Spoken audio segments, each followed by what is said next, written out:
ಅಂತರಪಟ ಅಂತರಪಟ. ಪಾಪ ನಮ್ ದಿಶಾ ಏನಾದ್ರು ಸುಶಾಂತ್ನ ಮದುವೆ ಆಗಿದ್ರೆ ಈ ಒಡವೆಗಳೆಲ್ಲ ಅವಳದಾಗಿರೋದು. ಈಗ ಅದು ಯಾವುದೋ ಹುಡುಗಿ ಪಾಲಾಗ್ತಾ ಇದೆ. ಸುಮ್ಮನೆ ಇದೆಯಲ್ಲ, ಏನಾದ್ರೂ ಮಾಡೆ.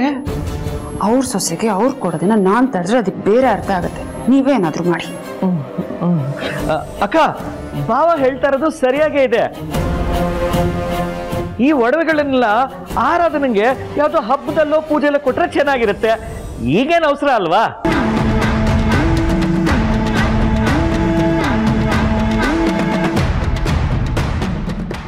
ಬಾ ಮಗಳೇ, ಇದೆಲ್ಲ ಏನೋ ನೋಡ್ತಾ ಇದೀಯಾ?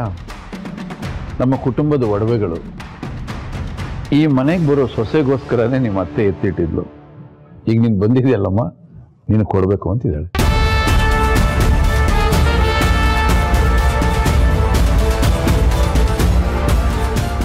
ಗಾಡ್, ಈ ಅಮ್ಮ ಮಾಡೋದು ಒಂದೊಂದಲ್ಲ. ಇದಕ್ಕಿಷ್ಟು ಅರ್ಜೆಂಟ್ ಏನಿತ್ತು? ಸೊಸೆ ಅಂತಾನೆ ಒಪ್ಕೊಂಡಿಲ್ಲ ಅಂದಮೇಲೆ ಇದೆಲ್ಲ ಈ ಬಿಕಾರಿಗೆ ಯಾಕೆ ಕೊಡಬೇಕು? ಅಪ್ಪ, ಇದೆಲ್ಲ ಅಮ್ಮ ಆರಾಧನರು ಕೊಡ್ತಾರ? ಇದೆಲ್ಲ ಅಮ್ಮಂದಲ್ವಾ? ಇನ್ಮೇಲೆ ಈ ಮನೇಲಿ ನಂದು ಅಂತ ಏನೂ ಇಲ್ಲ. ಒಡವೆ ಮಗ ಎಲ್ಲ ಅವಳದೆ.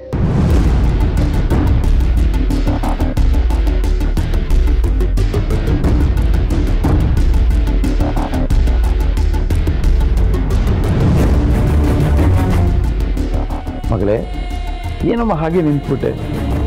ಬಾಮ್ಮ, ಇದನ್ನೆಲ್ಲ ತಗೋ, ಒಂದ್ಸಲ ತೊಟ್ಕೋ. ನಿಮ್ಮ ಅತ್ತೆ ಕಣ್ ತುಂಬ ನೋಡಿ ಸಂತೋಷ ಪಡ್ತಾಳೆ. ಬಾ ಮಗಳೇ.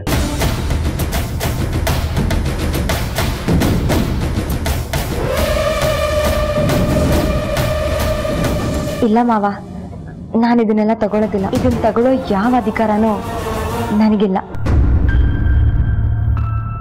ಒಡವೆ ಬಗ್ಗೆ ಆಸಕ್ತಿ ಆಗ್ಲಿ ವ್ಯಾಮೋಹ ಆಗ್ಲಿ ಎರಡು ನನಗಿಲ್ಲ. ನನ್ನ ಹತ್ರ ದುಡ್ಡು ಇಲ್ಲ ಸಿರಿ. ದುಡ್ಡಿಲ್ಲ ಅಂದ್ರೆ ನಾನು ಕಾಲೇಜಿಗೆ ಹೇಗಮ್ಮ ಹೋಗ್ಲಿ? ಬಸ್ ಪಾಸ್ ಇದೆಯಲ್ಲ, ನೀನೇನು ಆಟೋಗ ಹೋಗ್ತೀಯಾ? ಓ, ಬಸ್ ಪಾಸ್ ಇದ್ರೆ ಸಾಕಾ? ದುಡ್ಡು ಬೇಡ್ವಾ? ಹೋಟೆಲಿಗೆ ಹೋಗ್ತೀವಿ, ನನ್ನ ಫ್ರೆಂಡ್ಸಿಗೆ ಏನ್ ಬೇಕೋ ಅದು ಅವ್ರು ತಿಂತಾರೆ. ಆದ್ರೆ ನನ್ನ ಹತ್ರ ದುಡ್ಡೇ ಇರಲ್ಲ. ಅವಾಗ ನನಗೆ ಎಷ್ಟು ಅವಮಾನ ಆಗುತ್ತೆ ಗೊತ್ತಾ? ಸಿರಿ, ನೀನ್ ಈ ತರ ದುಡ್ಡು ಅಂದ್ರೆ ನಾನು ಎಲ್ಲಿಂದ ತರ್ಲಿ? ಎಲ್ಲಿಂದ ತರ್ತೀಯೋ ಗೊತ್ತಿಲ್ಲ ಅಮ್ಮ, ನನಗ್ ದುಡ್ಡು ಬೇಕಷ್ಟೇ. ಮೊನ್ನೆ ನಿಮ್ಮಪ್ಪ 1,000 ರೂಪಾಯಿ ಕೊಟ್ರಲ್ಲ, ಏನ್ ಮಾಡ್ದೆ? ಹೇಳಿದ್ನಲ್ಲ, ಎಲ್ಲ ಖಾಲಿ ಆಯ್ತು.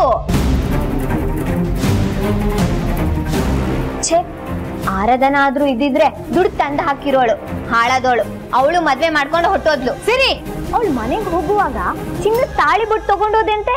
ಅದಕ್ಕೆಲ್ಲ ಎಲ್ಲಿಂದ ಬಂತು ನಿಂಗ್ ದುಡ್ಡು? ಮನೆ ಮುಡ್ಕೊಂಡ್ ಬಿದ್ದಿದ್ರು ನಿನ್ ಮಗ್ಳಿಗ್ ಬಂಗಾರ ಕೊಡ್ಸೋದು ಅಂದ್ರೆ ಚಿಂತೆ ಅಲ್ವಾ ನಿನಗೆ? ಆದ್ರೆ ನನಗೆ ಊಟಕ್ಕೆ ಕಾಸು ಕೊಡು ಅಂದ್ರೆ ಇಲ್ಲ ಅಂತೀಯ. ಯಾಕೆ ಈ ತರ ಎಲ್ಲದಕ್ಕೂ ಆರಾಧನಾ ಅಂತೀಯ? ಅವಳು ಮದ್ವೆಯಾಗಿ ಹೋಗಿದ್ದಾಳೆ. ಈಗ್ಲಾದ್ರೂ ಅವಳನ್ನ ನೆಮ್ಮದಿಯಾಗಿರಕ್ ಬಿಡು. ಅವಳು ನೆಮ್ಮದಿಯಾಗೇ ಇರ್ತಾಳಮ್ಮ. ಅಲ್ಲಿ ಅವಳಿಗೆ ಕೈಗೊಬ್ರು ಕಾಲ್ಗೊಬ್ರು ಆಳು, ಹೇಳ್ದಂಗ್ ಕೇಳೋ ಗಂಡ. ಅಲ್ಲೆಲ್ಲ ಅವಳಿಗೆ ಆರಾಮೋ. ನೆಮ್ಮದಿ ಹೊಳಗಿರೋದು ನಮಗೆ. ಸ್ವಲ್ಪ ಸುಮ್ನೆ ಇರ್ತೀಯಾ? ನಿನಗೆ ಆರಾಧನಾ ಬಗ್ಗೆ ಮಾತಾಡದೆ ಹೋದ್ರೆ ತಿಂದನ್ನ ಕರಗಲ್ವಾ? ಇಲ್ಲಿ ತಿನ್ನೋದಕ್ಕೆ ಗತಿ ಇಲ್ಲ, ಇನ್ನು ತಿಂದನ್ನ ಕರ್ಗೋದ್ ಬೇರೆ. ಆರಾಧನ ಕೊಟ್ಟು ಕಳ್ಸಿದ ದುಡ್ಡನ್ನ ವಾಪಸ್ ಕಳಿಸ್ದೆ. ಒಟ್ನಲ್ಲಿ ನಾನು ನಮ್ಮಪ್ಪ ನೆಮ್ಮದಿಯಾಗಿರೋದು ನಿನಗೆ ಇಷ್ಟನೇ ಇಲ್ಲ ಅನ್ಸುತ್ತೆ. ಆಯ್ತು, ಒಟ ಅನ್ಬೇಡ. ಈಗೇನ್ ನಿನಗ್ ದುಡ್ಡು ಬೇಕಲ್ವಾ? ಪಕ್ಕದ ಮನೆಯವ್ರ ಹತ್ರ ಹೋಗಿ 500 ರೂಪಾಯಿ ಇಸ್ಕೊಂಡ್ ಬರ್ತೀನಿ. 500 ರೂಪಾಯಿನ? 500 ರೂಪಾಯಿ ಯಾವ್ದಕ್ಕೂ ಸಾಲಲ್ಲ. 1,000ನೋ 2,000ನೋ ಇಸ್ಕೊಂಬಾ. ಏನು 2,000ನ? ಯಾಕೆ ಅಷ್ಟೊಂದು ದುಡ್ಡು? ಅಮ್ಮ, ನಿಂಗೆಲ್ಲಾನು ಲೆಕ್ಕ ಕೊಡೋದಕ್ಕಾಗಲ್ಲ. ಹೋಗಿ ಇಸ್ಕೊಂಬಾ, ಹೋಗು ಅಂದ್ರೆ ನನಗೆ ಕಾಲೇಜಿಗೆ ಟೈಮ್ ಆಗ್ತಿದೆ.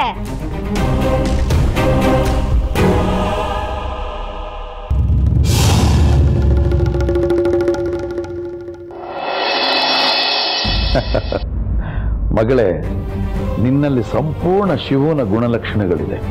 ಅವನು ಹೀಗೇನೆ ಸ್ವಾಭಿಮಾನಿ, ಯಾವುದನ್ನೂ ಮುಟ್ತಾ ಇರಲಿಲ್ಲ. ನೀನು ಅವನು ಹಾಗೆ ನಡ್ಕೋತಿದ್ಯಾ ಮಗಳೇ.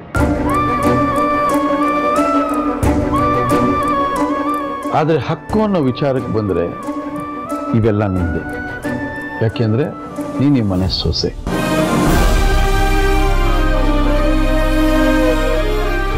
ಬೇಡ ಅನ್ಬೇಡ, ತಗೋ ಮಗಳೇ. ಇಲ್ಲ ಮಾವ, ನಾನೀ ಮನೆ ಸೊಸೆ ಅಂದ ಮಾತ್ರಕ್ಕೆ ಎಲ್ಲಾನು ನಂದಾಗೋದಿಲ್ಲ.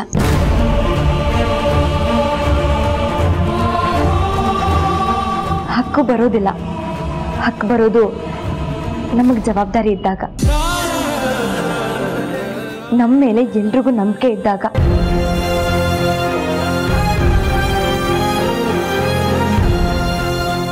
ಅದಾಗಬೇಕು ಅಂದ್ರೆ ನಾನು ಈ ಮನೇಲಿ ಒಬ್ಬಳಾಗಬೇಕು ಅಲ್ವಾ?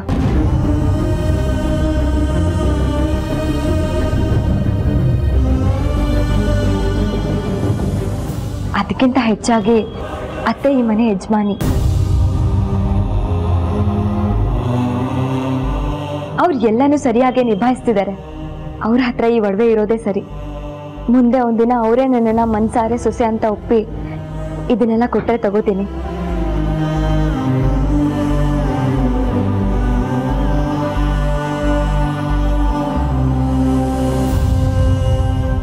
ಅವ್ರು ಒಪ್ಪಿಗೆ ಕೊಡೋ ತನಕ ಇಲ್ಲಿ ನಂದು ಅಂತ ಏನೂ ಇರಲ್ಲ.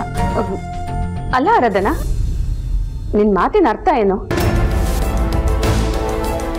ಅಂದ್ರೆ ಇಲ್ಲಿ ಯಾರು ನಿನ್ ಮೇಲೆ ಪ್ರೀತಿ ತೋರಿಸ್ತಿಲ್ಲ, ನಿನ್ನನ್ನ ನಮ್ಮಲ್ಲಿ ಒಬ್ಳಾಗ್ ನೋಡ್ತಿಲ್ಲ ಅಂತನಾ? ಅದ್ಯಾಕೆ ನನ್ನ ಮಾತನ್ನ ನೀವು ತಪ್ಪಾಗಿ ತಿಳ್ಕೊತಾ ಇದ್ದೀರಾ?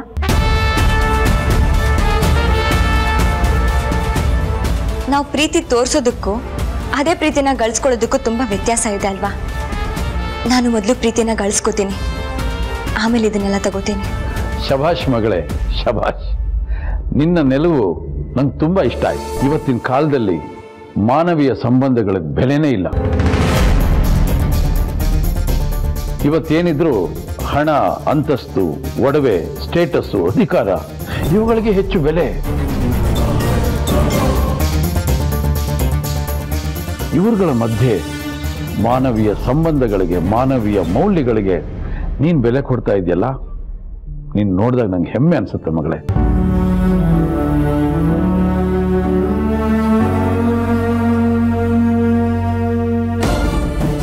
ಆದ್ರೂ ಈಗಿನ ಕಾಲದಲ್ಲಿ ಲಕ್ಷಾಂತರ ರೂಪಾಯಿ ಒಡವೆ ಕೊಟ್ರೆ ಬೇಡ ಅನ್ನೋರು ಯಾರಾದ್ರೂ ಇರ್ತಾರಾ?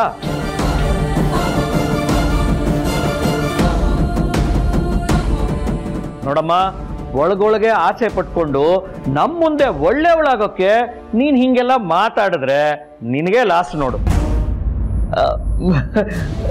ಅದು ಬಾವ, ಸುಮ್ಮನೆ ತಮಾಷೆ ಮಾಡಿದೆ ಅಷ್ಟೇ.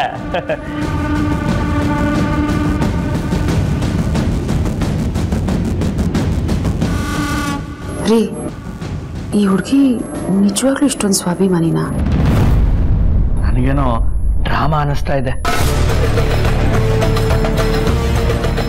ಮಗನೇ, ಇಂಥ ಹುಡುಗಿನ ಕೈ ಹಿಡಿಯೋಕ್ಕೆ ನೀನು ತುಂಬ ಪುಣ್ಯ ಮಾಡಿದ್ದೆ. ಈಗಿನ ಕಾಲದಲ್ಲಿ ಇಂಥ ಹೆಣ್ಮಕ್ಳು ಸಿಗೋದು ತುಂಬಾ ಅಪರೂಪ. ನಿಜ ಅಪ್ಪ. ಆರಾಧನಾ ಅವ್ರಿಗೆ ಆರಾಧನೆ ಸಾಟಿ. ನನ್ಗೆ ಇವ್ರಲ್ಲಿ ಇಷ್ಟ ಆಗಿರೋದೇ ಈ ಸ್ವಾಭಿಮಾನ. ಇದೇನಮ್ಮ 200 ರೂಪಾಯಿ ತಂದಿದ್ಯಾ? ಮಂಜಕ್ಕನ ಹತ್ರ ಇರೋದೇ 200 ರೂಪಾಯಿ ಅಂತೆ. ಅಮ್ಮ, ನಂಗೆ ಇದು ಸಾಕಾಗಲ್ಲ, ನಂಗೆ 1000 ರೂಪಾಯಿ ಬೇಕು. 1000 ರೂಪಾಯಿ ಬೇಕು ಅಂದ್ರೆ ನಾನು ಎಲ್ಲಿಂದನೇ ತರ್ಲಿ? ಇಷ್ಟಕ್ಕೂ ನಾನು 1000ನೇ ಕೇಳ್ದೆ. ಅವ್ರ ಹತ್ರ ಇರೋದೇ ಇಷ್ಟ ಅಂದ್ರು. ನೀನು ಕಾಲೇಜ್ಗೆ ಹೋಗಕ್ಕೆ ಬರಕ್ಕೆ ಮಧ್ಯದಲ್ಲಿ ಏನಾದ್ರೂ ತಿನ್ನಕ್ಕೆ ಸಾಕಾಗತ್ತೆ, ತಗೋ. 3 ಹೊತ್ತು ಮನೆ ಒಳಗೆ ಕೂತಿರೋ ನಿನಗೆ ಹೊರಗಿನ ಪ್ರಪಂಚ ಹೇಗಿರುತ್ತೆ ಅಂತ ನಿನಗೆ ಗೊತ್ತಿರುತ್ತೆ.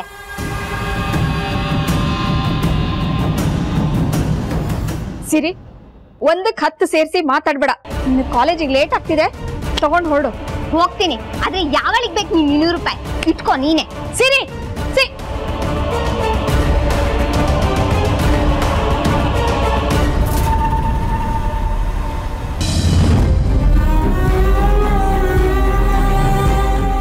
ರೇತಕ್ಕ, ಏನಾಯ್ತು?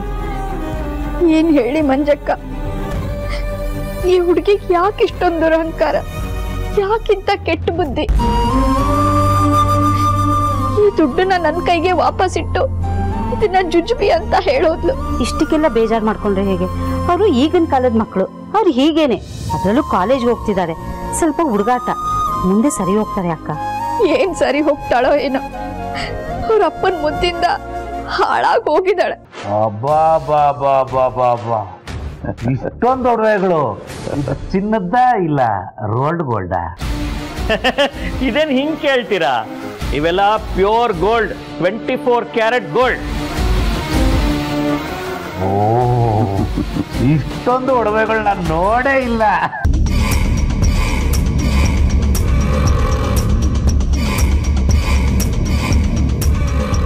ಇನ್ಮೇಲೆ ಹಾಗಾಗಲ್ಲ ಸರ್. ನೀವು ನಿಮ್ಮ ಮಗಳು ಇಂಥದೆಲ್ಲ ನೋಡ್ತಾನೆ ಇರ್ತೀರಾ. ಯಾಕೆ ಹೇಳಿ? ಈಗ ನಿಮ್ಮ ಮಗಳು ನಮ್ಮನೆ ಸೊಸೆ ಅಲ್ವಾ?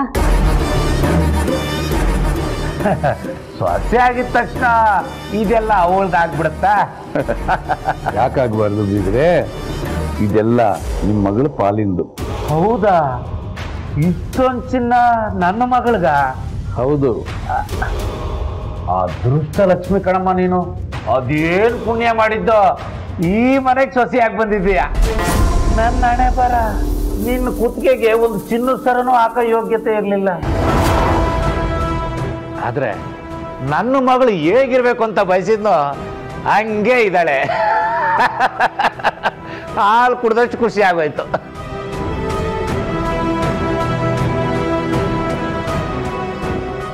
ಏನ್ ಮಗಳೇ ನೋಡ್ತಾ ನಿಂತ್ಕೊಂಡಿದ್ಯಾ?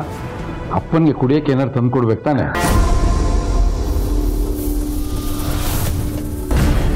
ನೋಡು, ಇನ್ನು ಮೇಲೆ ನನ್ನ ಅಡಿಗೆ ಮನೆಯೊಳಗೆ ನೀನ್ ಬರೋ ಹಾಗಿಲ್ಲ. ಅದು ನನಗೆಲ್ಲೆಲ್ಲಿ ಏನಿದೆ ಅಂತ ಸರಿಯಾಗಿ ಗೊತ್ತಿಲ್ಲ. ನಾನ್ ತರ್ತೀನಿ.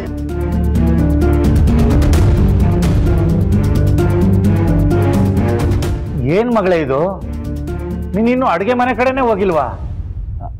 ಅತ್ತೆ ಕೈಲಿ ಕೆಲಸ ಮಾಡಿಸೋದು ಎಷ್ಟು ಸರಿ? ಹೋಗ್ಲಿ ಬಿಡಿ ಬೀಗ್ರೆ, ಆ ಮಗು ಈಗಷ್ಟೇ ಮನೆಗೆ ಬಂದಿದೆ. ಏನ್ ಹೋಗ್ಲಿ ಬಿಡಿ ಬೀಗ್ರೆ. ನೋಡಮ್ಮ, ಎಲ್ಲಾ ಕೆಲಸ ನೀನೇ ಕಲ್ತು ಜವಾಬ್ದಾರಿ ತಗೋಬೇಕು. ಇದು ನಿನ್ನ ಮನೆ, ಇಲ್ಲಿ ಎಲ್ಲ ನೀನೇ ವಹಿಸ್ಕೋಬೇಕು.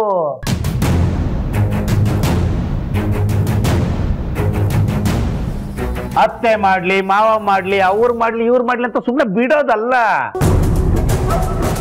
ಪಾಪ ಈ ವಯಸ್ಸಲ್ಲಿ ಎಲ್ರಿಗೂ ಆರಾಮಾಗಿರ್ಬೇಕು ಅಂತ ಅನ್ಸುತ್ತೆ ಅಲ್ವಾ? ಮಗಳೇ, ಒಂದೇ ಒಂದು ಆಸೆ, ನೀನು ಎಲ್ಲಾ ಒಡವೆಗಳನ್ನು ಒಂದ್ಸರಿ ಹಾಕೊಂಡು ನಮ್ಮ ವಟಾರಕ್ಕೆ ಬಂದ್ರೆ ವಟಾರದಲ್ಲಿರೋ ಜನ ಎಲ್ಲ ಬಿಟ್ಕೊಂಡು ಬಿಟ್ಟಂಗೆ ನೋಡ್ತಾನೇ ಇರ್ಬೇಕು ನಿನ್ನ.